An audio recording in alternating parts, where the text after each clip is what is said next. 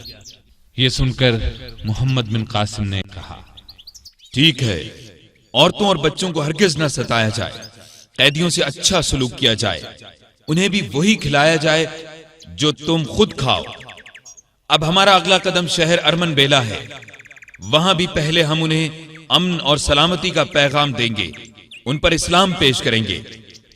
مان گئے تو ٹھیک، ورنہ پھر ان سے بھی فیصلہ کن جنگ ہوگی۔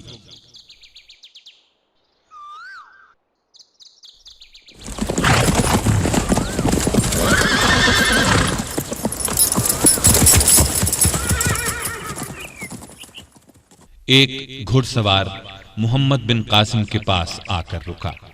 اس نے پر مسرت لہجے میں کہا، سالار، ارمن بیلا شہر کے لوگ ہتھیار ڈالنے پر آمادہ ہیں۔ محمد بن قاسم کے چہرے پر خوشی دوڑ گئی، اس کی بلند آواز گونج اٹھی۔ بہت خوب، آگے بڑھو بہادرو، شہر پر قبضہ کر لو، کسی کو ہرگز ستایا نہ جائے۔ ہم چند دن یہاں آرام کریں گے، پھر آگے چلیں گے۔ ایسے میں بوڑھے محمد بن ہارون نے کہا، میں اپنی حالت خراب محسوس کر رہا ہوں۔ محمد بن قاسم یہ سن کر بولا، میں ابھی طبیبوں کو بلاتا ہوں۔ محمد بن ہارون نے ہاتھ کے اشارے سے اسے ایسا کرنے سے روکتے ہوئے کہا، کوئی فائدہ نہیں، شاید میرا وقت آ گیا ہے۔ میرے نوجوان دوست، تمہیں دوسری فتح مبارک ہو۔ میں نے تم میں چھپی صلاحیتیں بھانپ لی ہیں، تم انشاءاللہ ضرور کامیاب ہوگے۔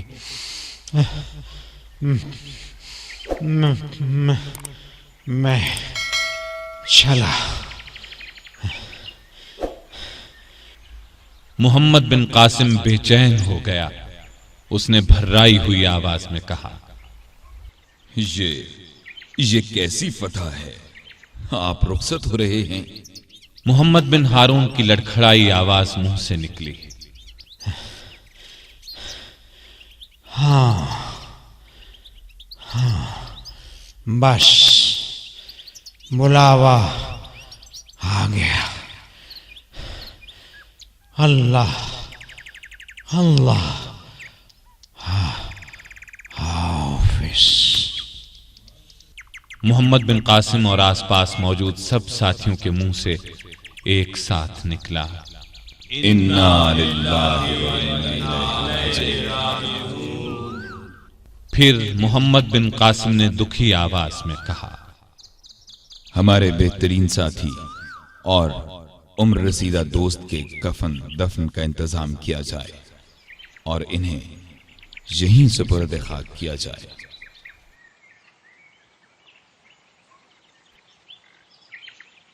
سامعین محترم، ابھی آپ دارالسلام اسٹوڈیو لاہور پاکستان سے سن رہے تھے محمد بن قاسم حصہ اول۔